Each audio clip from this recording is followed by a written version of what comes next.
വഴിയിൽ പോണ വയ്യാവേലെടുത്ത് തലയിൽ വെക്കുന്ന എൻ്റെ സ്ഥിരം പരിപാടിയാണ്. ഞാൻ വിചാരിച്ചു കുറച്ചെങ്കിലും മാറ്റം വന്നിട്ടുണ്ടോ എന്ന്. ഇന്ന് മനസ്സിലായി എനിക്ക് ഒട്ടും മാറ്റം വന്നിട്ടില്ല. ഈ 32 പല്ലും കാണിച്ച് പൊട്ടിക്കുന്ന ഈ സാധനം ഡെക്കോറിൻ ഐറ്റം ആണ് കേട്ടോ. ഇത് ഞാൻ ഓർഡർ ചെയ്യുന്ന സമയത്ത് എനിക്ക് ഒരുപാട് പ്രതീക്ഷയെന്ന്. എസ്തെറ്റിക് ലുക്ക് റൂമിൽ കൊണ്ടുവരാൻ പറ്റുന്ന അടിപൊളി സാധനം, അയ്യോ ഒരു പണിയും ഇല്ല എന്നൊക്കെ പറഞ്ഞിട്ട് ഞാൻ സിമ്പിളായിട്ട് ഓഫർ കണ്ടിട്ട് ജസ്റ്റ് ഒന്ന് ഓർഡർ ചെയ്തതാണ് കേട്ടോ. ഇത് അല്ലെങ്കിലും ഫ്ലിപ്കാർട്ടിന് കുറ്റം പറയാൻ പറ്റത്തില്ല. 5000 രൂപയുടെ സാധനം 800 സംതിങ് രൂപയ്ക്കായിരുന്നു ഞാൻ ഇത് ഓർഡർ ചെയ്ത്. ഇപ്പോൾ 700 സംതിങ് രൂപയായിട്ടുണ്ട്. അപ്പോൾ അത്യാവശ്യം കഷ്ടപ്പാടൊക്കെ ചെയ്യണമെന്ന് ഫ്ലിപ്കാർട്ടും വിചാരിച്ചു കാണും. ഇത് ശരിക്കും 10 ദിവസം മുന്നേ ആണ് കേട്ടോ ഓർഡർ ചെയ്തത്. ഇത് വന്നത് ഇന്നാണ്. വന്നത് തൊട്ട് പണിയോടെ പടി. കറണ്ടില്ലാത്തതുകൊണ്ട് റൂമിൽ ഫാനില്ല, വേർത്ത് കുളിക്കുന്ന. അല്ലെങ്കിൽ എനിക്ക് വേർപ്പിൻ്റെ അസുഖം ഉള്ളതാണ്. എന്ത് ചെയ്യാനാ, മൊട്ടം പണിയായിപ്പോയി ഇത്. ശരിക്കും പറഞ്ഞാൽ ഈ സെക്ഷൻ വരെ അത്യാവശ്യം കുഴപ്പമില്ല. ഇത് കഴിഞ്ഞിട്ടാണ് ഞാൻ നോക്കുന്നത്. ഞാൻ ശരിക്കും 2 ഐറ്റം ഓർഡർ ചെയ്തിട്ടുണ്ടായിരുന്നു.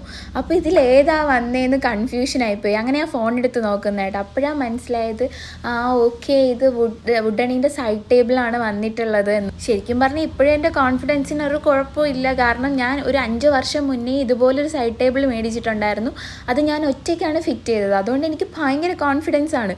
ഇത് ഞാൻ ഒറ്റയ്ക്ക് ഫിറ്റ് ചെയ്യും, എനിക്ക് ആരുടെയും ഹെൽപ്പ് ആവശ്യമില്ല, ഞാൻ കിടിലമാണ് എന്നൊക്കെയാണ് പറഞ്ഞ് ഞാൻ ഇത് ചെയ്യുന്നത്. പക്ഷേ ഉണ്ടല്ലോ, ഒരു 2 സെക്കൻഡ് കഴിയുമ്പോൾ നിങ്ങൾക്ക് എൻ്റെ എക്സ്പ്രഷൻ കണ്ട് മനസ്സിലാവും. ഈ സ്ക്രൂ എടുത്തതോടെ എൻ്റെ ആകെ മൊത്തം കിളി പോയി. സാധാരണ ഈ ലൊട്ടിലൊടുക്ക് സാധനത്തിന് വരെ മാനുവൽ വെക്കുന്ന ഫ്ലിപ്കാർട്ട് ഇതിന് മാനുവൽ വെച്ചിട്ടില്ല. അതോടെ തേഞ്ഞു. ഞാൻ അപ്പോഴപ്പോഴാണ് ഫോൺ എടുക്കുന്നത്, നോക്കുന്നത്, എന്തൊക്കെയൊക്കെയോ ചെയ്യുന്നു. പക്ഷേ ഇതിൽ അട്രാക്റ്റീവ് പോയിന്റ് എന്താണെന്ന് അറിയോ? ഈ ഒരു ചെറിയ ഹോളുണ്ടല്ലോ, ഈ ഹോളിൻ്റെ അകത്ത് ഈ സ്ക്രൂ വെച്ചൊടിക്കേണ്ട. അപ്പോൾ എൻ്റെ ഒരു വിചാരത്തിൽ അതങ്ങോട്ട് തിരിക്കുമ്പോഴത്തേക്ക് എല്ലാം സെറ്റാവുന്നു. പക്ഷെ അതിൻ്റെ 7 അയൽവട്ടത്ത് അത് കയറുന്നുണ്ടായിരുന്നില്ല. അതായത് ഭയങ്കര പാടാണ് അതിൻ്റെ അകത്ത് ഈ സാധനം സെറ്റ് ചെയ്യാൻ വേണ്ടിയിട്ട്. പിന്നെ ഞാൻ ഈ സിസേഴ്സ് വെച്ച് കറക്കി നോക്കി, നടക്കുന്നില്ല, രക്ഷയില്ല. പിന്നെ അവസാനം വീട്ടിലെ ഈ ആണി ഇടിക്കുന്ന സംഭവമുള്ളൂ. അങ്ങനെ ചുറ്റിക എടുത്തിട്ട് വരാൻ വേണ്ടിയിട്ട് ഫോൺ വിളിച്ച് പറഞ്ഞു. പിന്നെ അടുത്ത് വെയിറ്റ് ചെയ്തു. അങ്ങനെ ചുറ്റിക കിട്ടി. അതിന് ശേഷമാണ് ബാക്കി പരിപാടി എല്ലാം ചെയ്യുന്നത്. ഇത് കാണുമ്പോൾ നിങ്ങൾ വിചാരിക്കുന്നുണ്ടായിരിക്കും ഞാൻ ഒറ്റയ്ക്കാണ് ഇതൊക്കെ ചെയ്തത്. നല്ലടാ, ഹെൽപ്പർ ഉണ്ടായിരുന്നു. ഒറ്റയ്ക്ക് കൊണ്ട് പറ്റത്തില്ല ഇത്.